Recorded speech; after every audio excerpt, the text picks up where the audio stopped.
The night has truly settled now, hasn't it? The last vestiges of the day's light have long faded, leaving behind a deep, velvety darkness that feels almost tactile. It's in these hushed hours, when the world seems to hold its breath, that our minds often wander to those quiet corners, those unsettling moments that linger just at the edge of memory.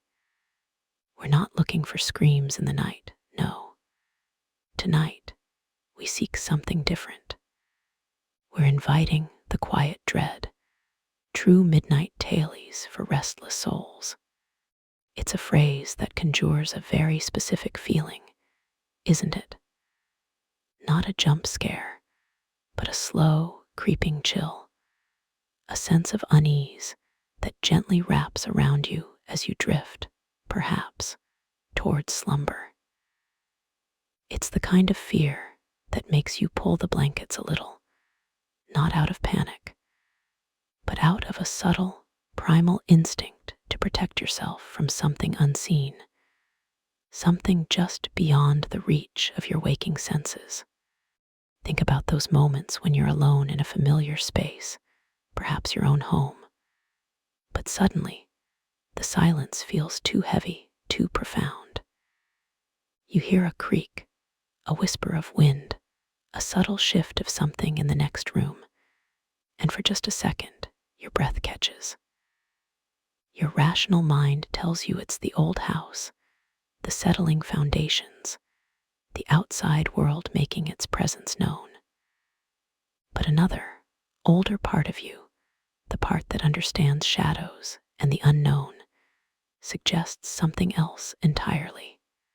It's that second thought, that fleeting suspicion, that we're gently exploring tonight. These are tailies not meant to shock you, but to intrigue, to make you ponder the thin veil between the ordinary and the truly extraordinary, the comfortable and the quietly unsettling.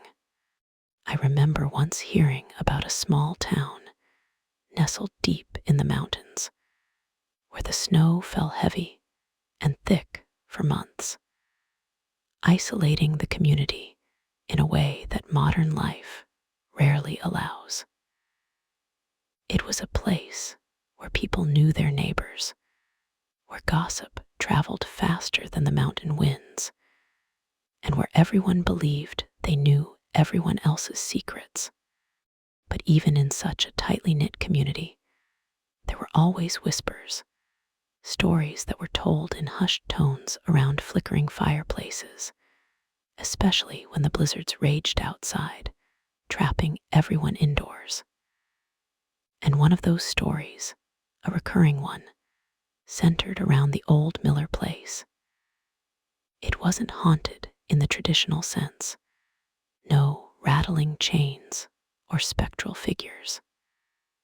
The dread was far more subtle, woven into the very fabric of the building and the unfortunate fates of those who lived there. The Miller family had built it generations ago, a sturdy, handsome house for its time, with thick log walls and a wide, inviting porch. But over the years, a pattern emerged. Every generation that inherited the house seemed to suffer a quiet, inexplicable unraveling. Not madness, not overtly, but a slow decline into reclusion, strange habits, and an almost palpable weariness that seemed to seep from the very stones. The children born in that house, even if they later moved away, carried a faint shadow, a tendency towards quiet introspection that often bordered on isolation. It was as if the house itself, in its deep-seated quietude, subtly influenced the souls within it. The current owner, a kindly old woman named, had inherited it from her great-aunt. She was a vibrant, sociable woman when she first moved in, full of plans to renovate, to bring life back into the old place. But slowly, over the years, the changes began. She stopped hosting her weekly bridge games. Her garden, once a riot of color, grew wild and untended, and her once sparkling eyes began to hold a distant, almost vacant stare. Her calls to friends became less frequent, her responses shorter, often punctuated by long, uncomfortable silences. When her dearest friend finally managed to visit after months of unanswered calls, she found sitting by the darkened fireplace, staring into embers that weren't there, her hands folded in her lap, utterly still. Tried to engage her, asking about her health, the weather, anything. Merely blinked slowly, a faint smile playing on her lips, and whispered, "The house, it wants peace." Felt a sudden, inexplicable chill, a sense of profound quiet in the air that was more unnerving than any loud noise. She noticed a faint, almost imperceptible scent in the house, something earthy and ancient, like damp stone and forgotten secrets. It wasn't unpleasant, but it was heavy, suffocating in its stillness. She tried to encourage to come out, to go for a drive, to see some other people. Shook her head gently. "No, the quiet. It's all I need now. The house. It doesn't like disruptions." Left feeling deeply unsettled, a cold knot in her stomach. She told her husband that night, "There's something wrong with that house." "It's not, it's the house." They called Snefew, urging him to visit, expressing their concerns. He lived a few towns over, and while he found his aunt's increasing reclusion a little odd, he dismissed their worries as old wives' tales about the cursed Miller place. He promised to check on her next month when the roads would be clearer. But by then, it was too late. When he finally arrived, a few weeks later, he found the front door unlocked, the house impeccably clean, but utterly silent, was gone. No note, no sign of struggle, just her favorite teacup sitting on the kitchen table, perfectly placed, as if she had just stepped out for a moment. The town searched, of course. For weeks, they scoured the surrounding woods, the riverbanks, every abandoned shack and cave, but was never found. Her disappearance became another chapter in the quiet dread of the Miller house, another soul seemingly absorbed by its profound stillness. The house stood vacant for years after that, its windows like vacant eyes staring out at the snow-laden landscape, a silent monument to its strange history. And even now, when a new family occasionally tries to move in, hopping to break the curse, they rarely last more than a year or two. They don't leave screaming or in a hurry. They just quietly fade, their laughter growing less frequent, their eyes growing more distant, until one day, the house is silent once more, waiting for the next restless soul to seek its peculiar form of peace. And then there's the memory of a story I heard from a friend about his time working a lonely night shift in a seemingly ordinary warehouse.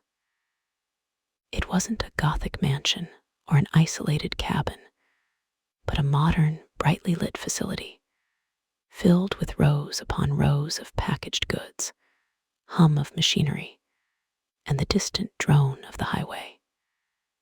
He was the sole security guard from midnight until dawn, his routine monotonous. Patrol, check doors, monitor cameras, repeat. The silence in a warehouse at night is a peculiar thing.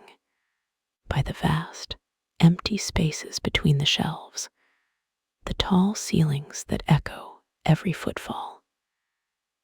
It's a silence that presses in, a quiet dread born not of fear of ghosts, but of the sheer, overwhelming solitude.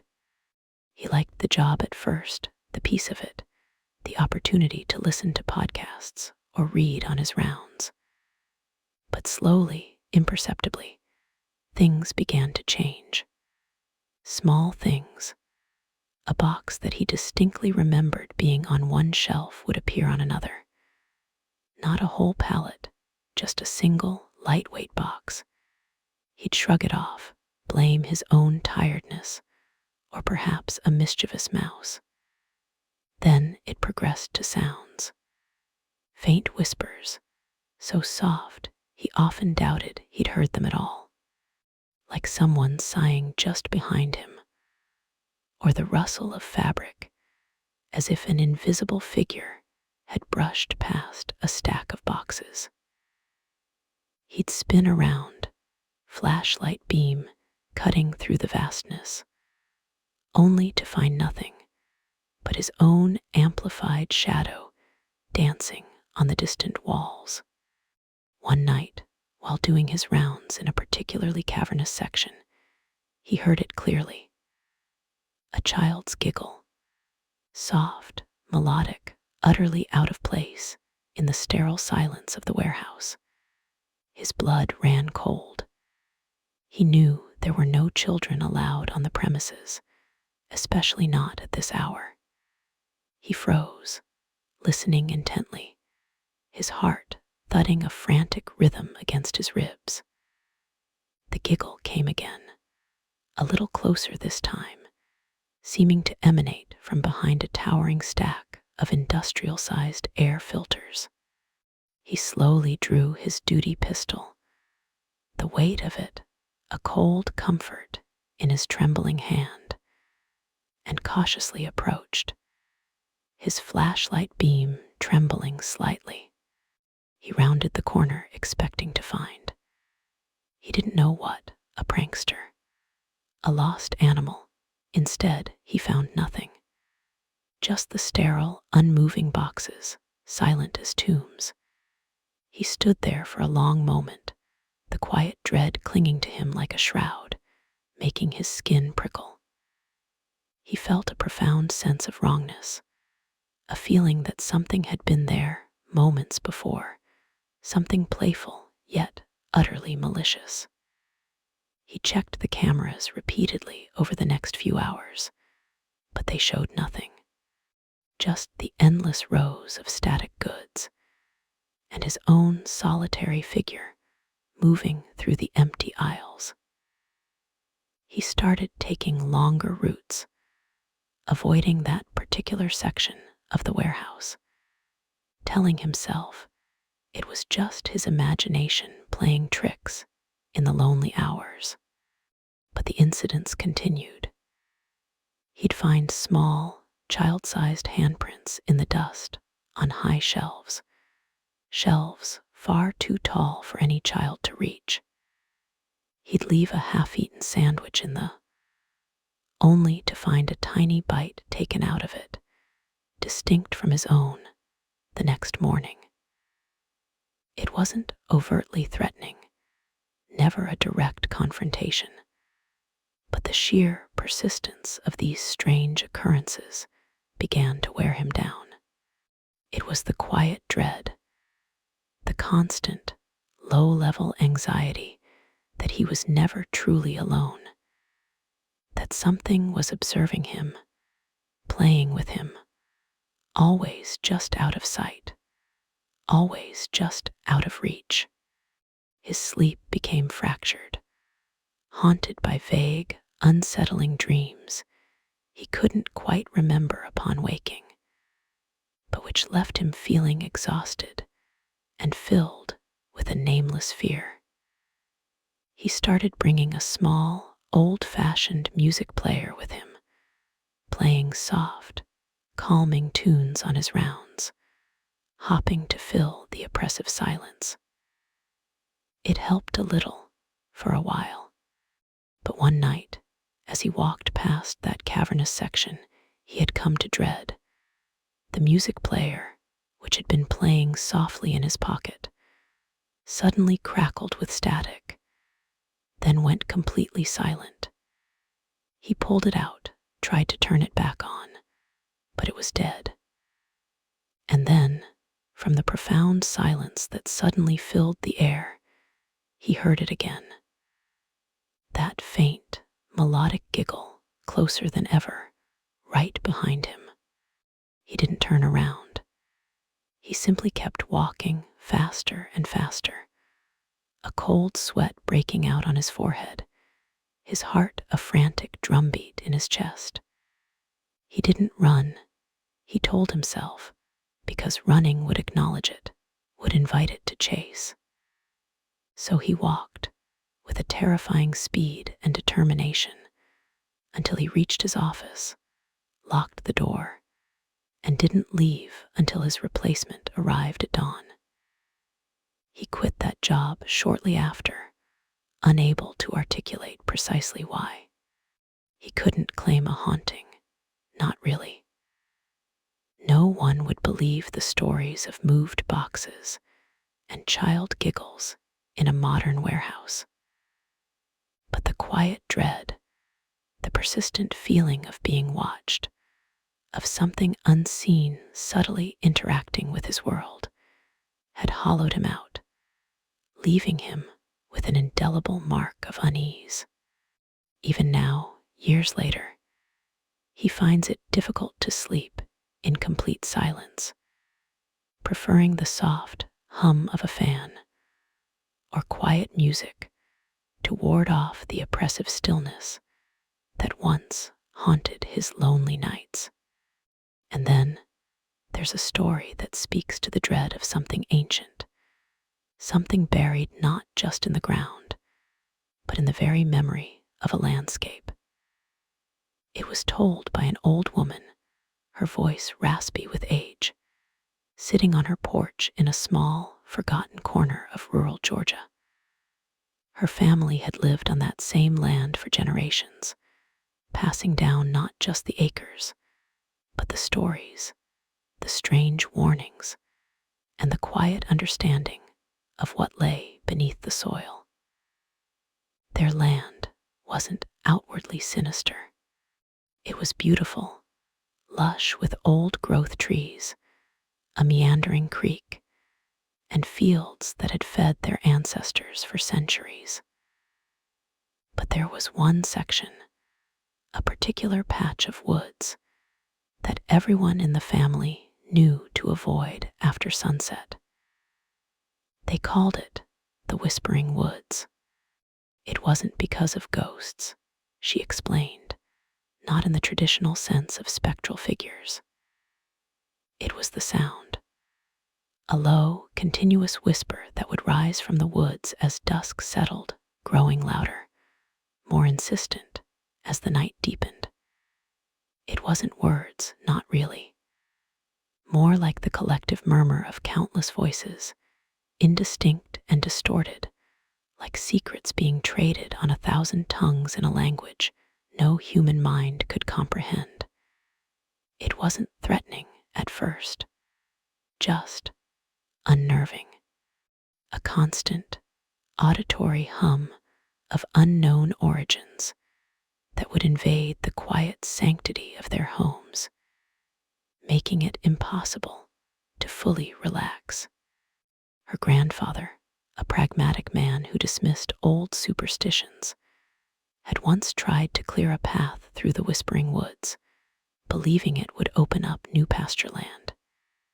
He went in with his axe and saw, full of determination. The first few days were fine, just the usual hard work. But by the third evening, when he returned, his eyes held a distant, troubled look. He said nothing of the whispers, only that the trees seemed too stubborn to cut, and that the ground felt unwilling. He never went back into that part of the woods again after sunset, and even in broad daylight, His steps were hesitant, his demeanor quieter. He never articulated what he truly experienced, but the whispers had clearly gotten to him. Years later, when she was a young girl, her own curiosity, mixed with childish bravado, got the better of her. One summer evening, after her parents had gone to bed, she crept out of the house, flashlight in hand, and made her way towards the edge of the whispering woods. The whispers were already there, a low, collective sigh that seemed to draw her in. As she stepped beneath the canopy of ancient oaks, the sound grew in intensity, not louder, but more enveloping, as if the air itself was vibrating with untold stories. She felt a strange pressure in her ears, a buzzing behind her eyes.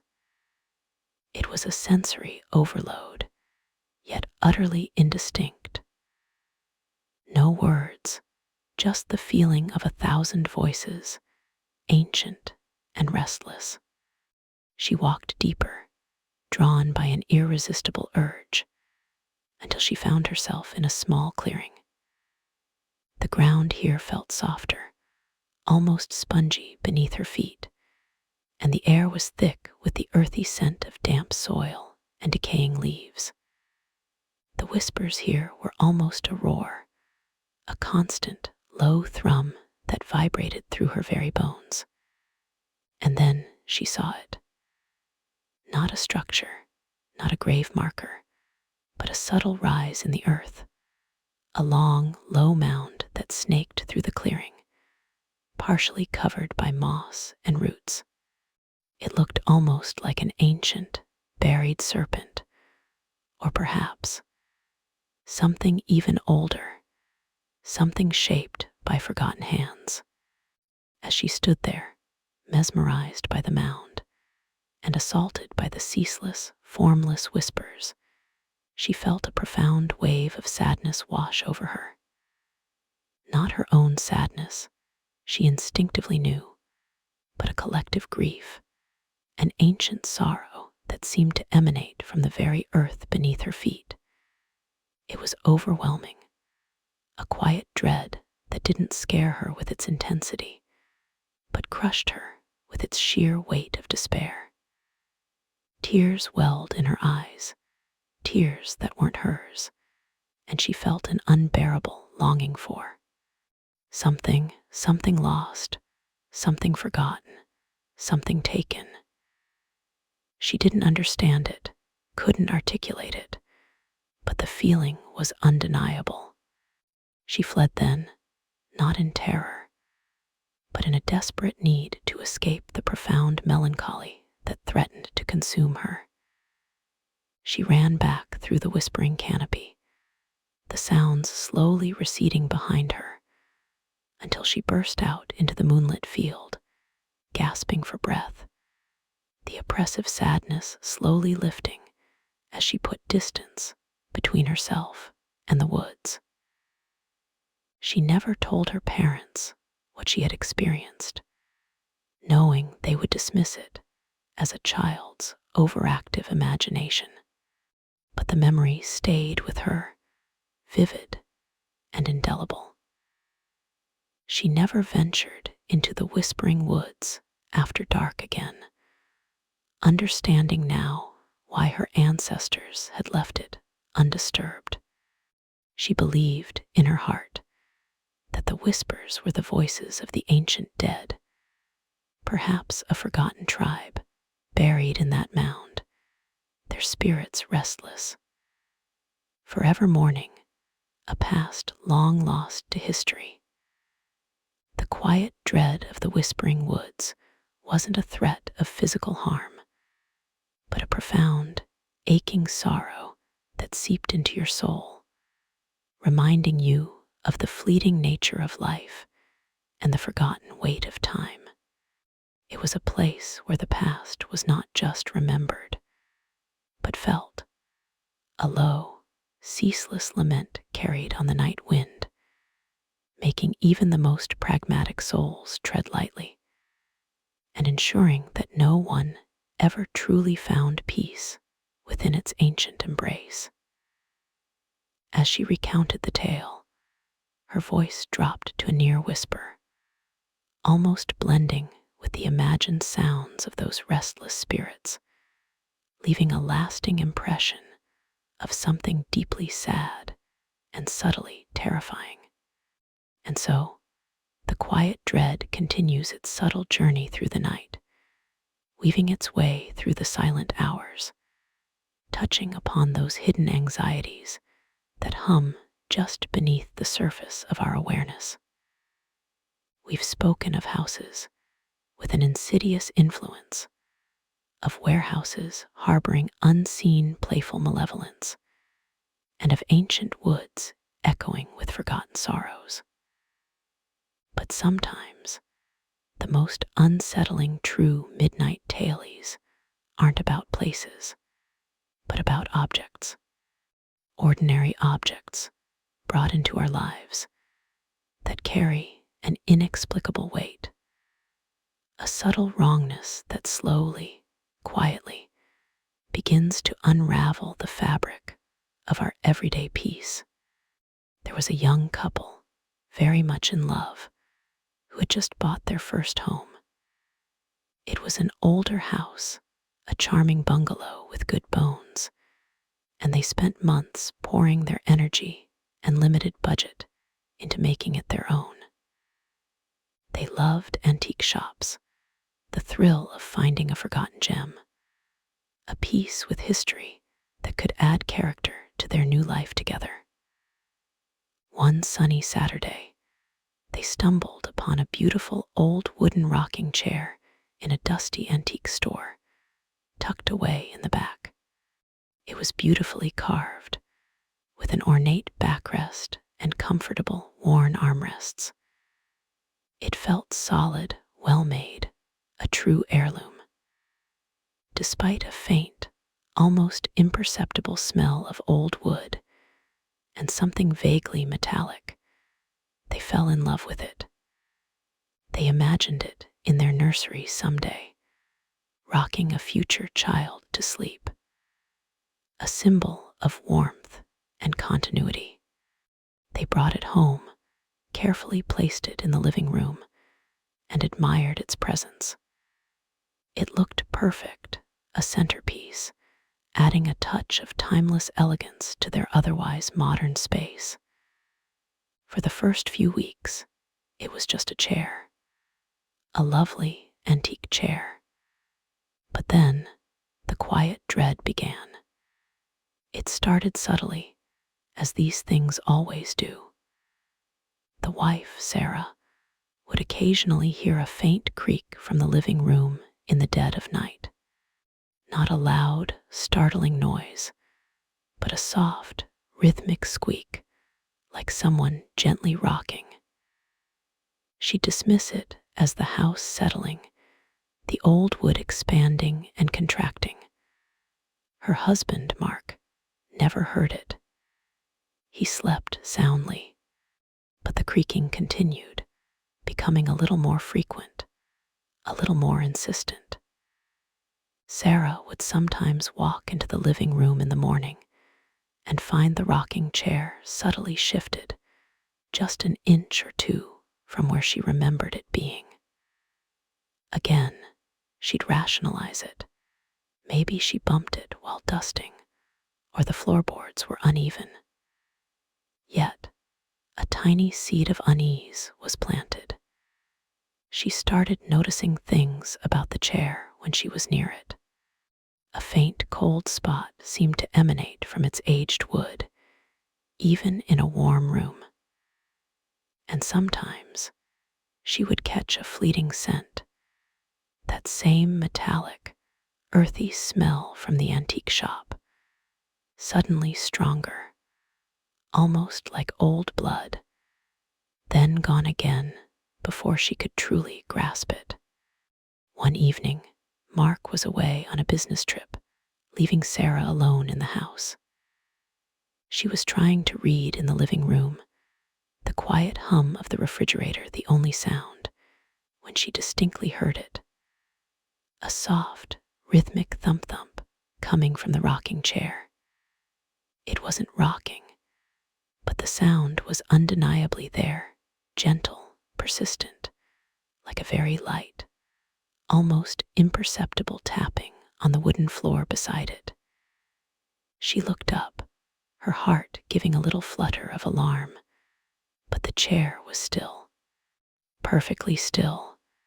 The sound continued. Thump, thump, thump, thump.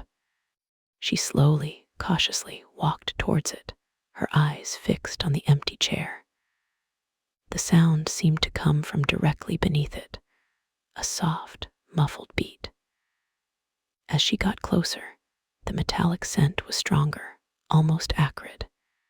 She reached down, trembling slightly, and ran her hand along the floorboards beneath the chair. Nothing.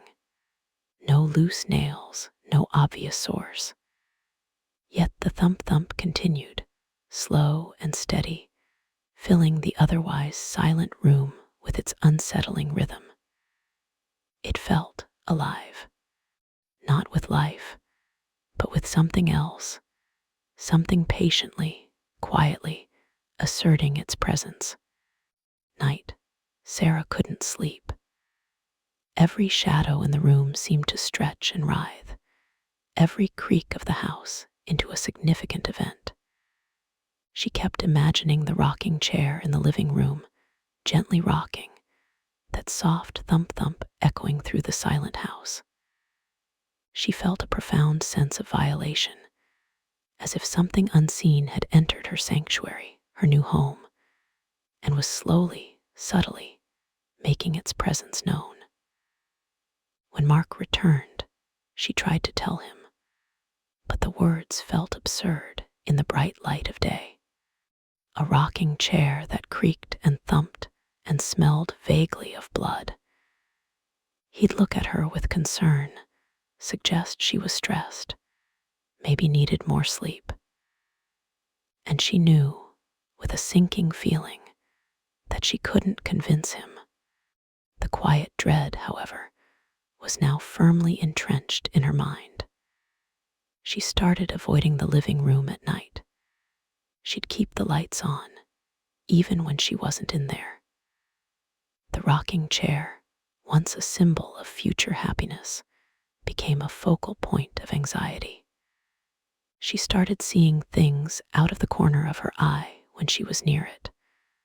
A fleeting shadow, a sense of movement in her peripheral vision, only to look directly and find nothing.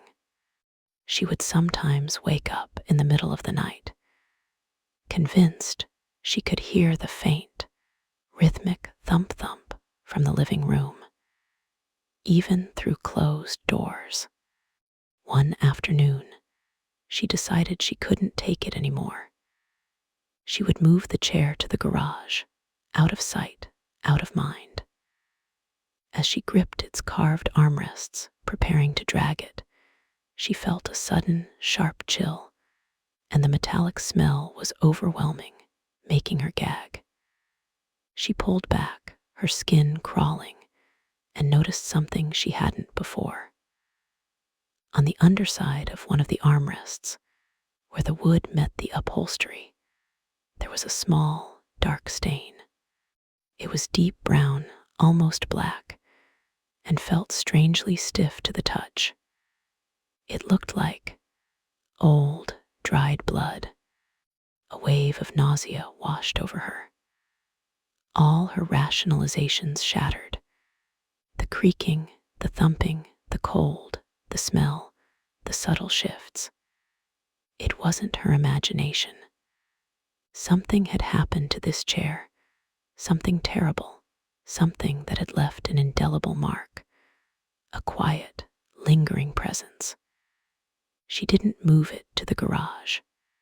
She called a junk removal service, saying it was just old furniture, no questions asked.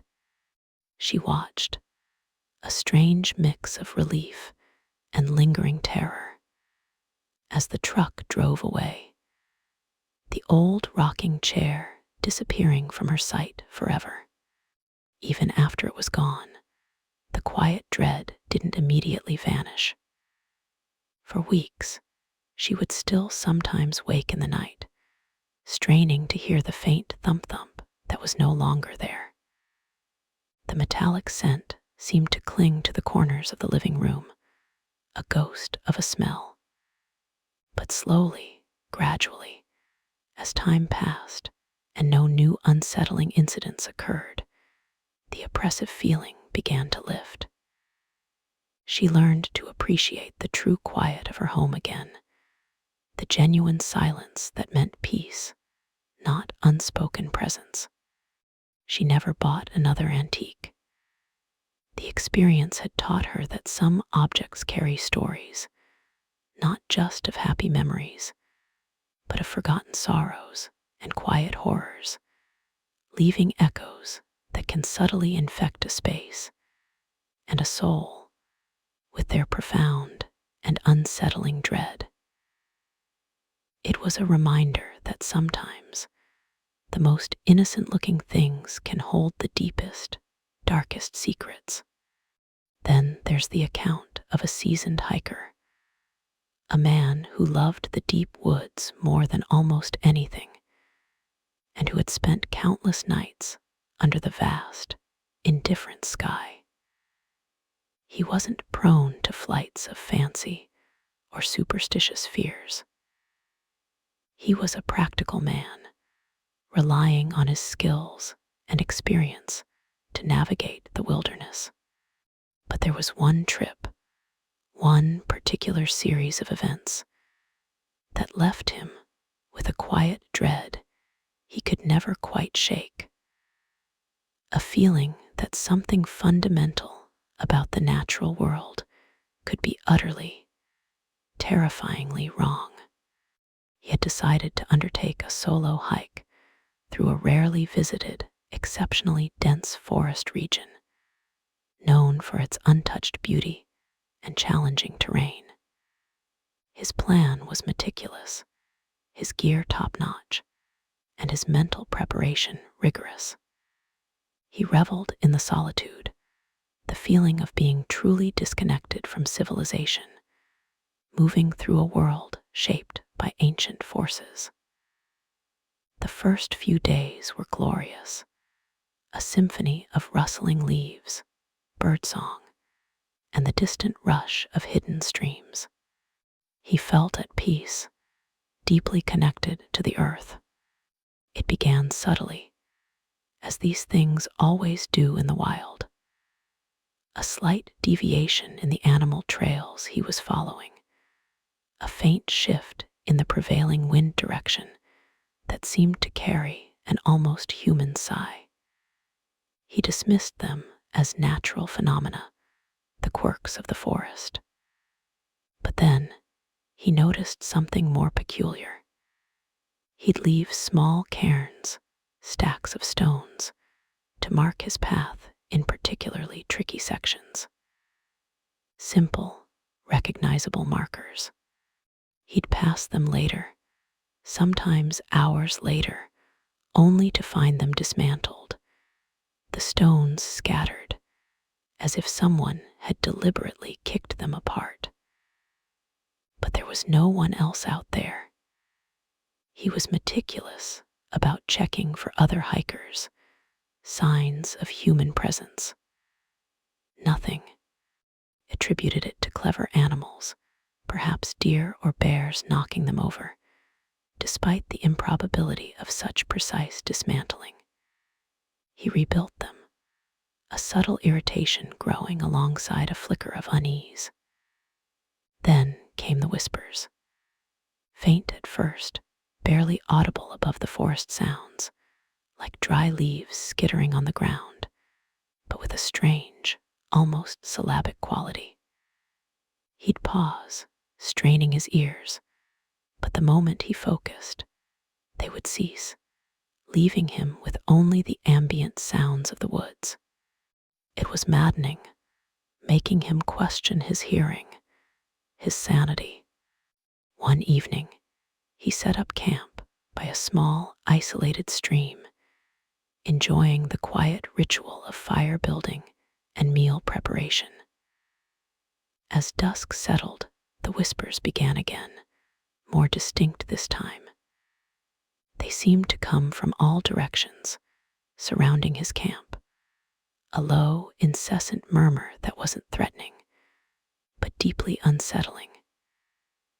It was like being in the center of a vast, unseen conversation, a collective, unintelligible babble that pressed in on him.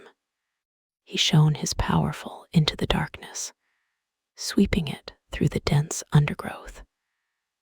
But the light revealed nothing but trees, shadows, and the familiar gleam of unseen eyes belonging to nocturnal creatures.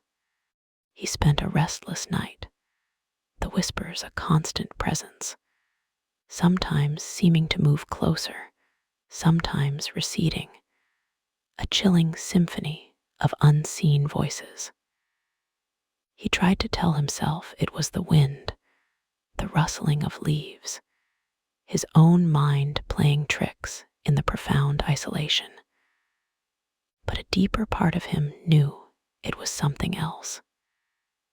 It was too consistent, too pervasive, too present. The next morning, exhausted and on edge, he decided to cut his trip short. The peace he had sought in the wilderness had been replaced by a gnawing sense of being watched, of being surrounded by an intelligence he couldn't comprehend. As he packed his gear, he noticed something else. Small, almost imperceptible tracks in the soft earth around his tent. Not human, not animal.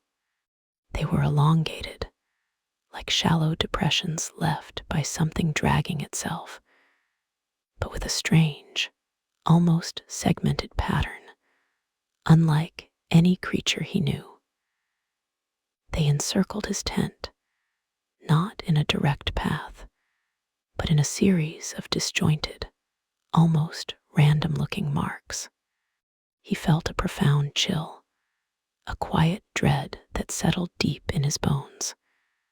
Whatever was out there, it had been close, very close.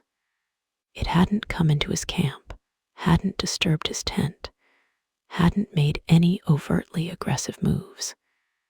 It had simply circled, observed, listened, and left those strange, unidentifiable marks as its only calling card. The realization that something had been silently present, patiently watching him through the night, filled him with a fear far more potent than any encounter with a bear or mountain lion. Those were natural dangers, understandable. This was something else, something unnatural. He hiked out with a speed and urgency he hadn't planned, his senses hyper-alert. Every snap of a twig, every whisper of the wind, making him glance over his shoulder. He kept checking for those segmented tracks, half dreading to find them following him, half relieved that the soft earth erased most traces. When he finally reached his car, hours ahead of schedule, he didn't feel the usual triumph of a completed journey. He felt only an immense, crushing relief, a desperate need to put as much distance as possible between himself and that particular forest. He never went back to that specific region. He continued to hike, but he found himself subtly changed. He no longer sought the profound isolation of truly untouched wilderness. He preferred trails with at least some signs of other human presence, a subtle hum of distant civilization, even if it was just the faint sound of an airplane. The experience had instilled in him a quiet dread, a deep-seated understanding that some parts of the world hold secrets, not of ghosts or monsters, but of an ancient, alien presence that moves silently, watches patiently, and leaves behind only whispers and unsettling, unidentifiable marks. He learned that sometimes the true horror isn't what attacks you, but what simply observes you, existing just beyond the edge of your comprehension. A silent, pervasive dread that reminds you just how small and vulnerable you truly are in the vast, indifferent wild. And that, perhaps, is the most unsettling lesson of all for a restless soul. And as the last of these tales gently unfurls, like the final, fading embers of a dying fire, we feel the weight of these quiet dreads settle around us. The night, still deep and vast, seems to absorb these narratives, folding them into its endless silence. The unsettling memories, the inexplicable phenomena, the subtle shifts in reality that hint at something more, they all drift into the background now, becoming part of the collective hush.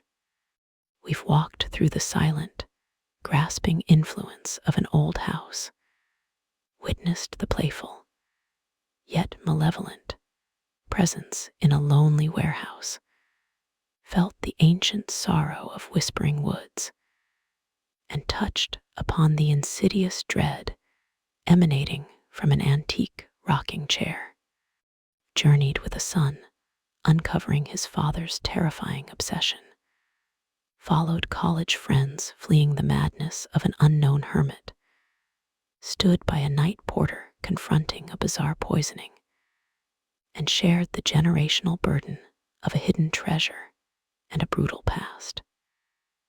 Each story, in its own way, peels back a layer of the ordinary, revealing a truth that is less about screaming terror and more about the quiet, creeping realization that the world is vast and strange, holding secrets that defy easy explanation.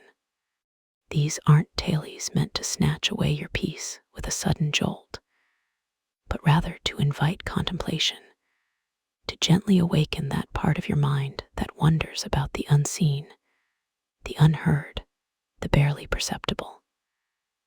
They are for the restless soul, perhaps, not to frighten it further, but to offer a different kind of quietude, one found in the shared acknowledgement of the mysterious, the unsettling, the profoundly unknown that often lurks just beneath the surface of our comfortable lives. As the moon continues its slow arc across the inky sky, and the stars twinkle with their ancient, distant light, remember that some truths are best found in the shadows, whispered softly, leaving just a trace of wonder and perhaps a faint, lingering dread. The night is long, but even the deepest darkness eventually gives way to dawn. For now, may your rest be peaceful, your dreams undisturbed by these quiet, midnight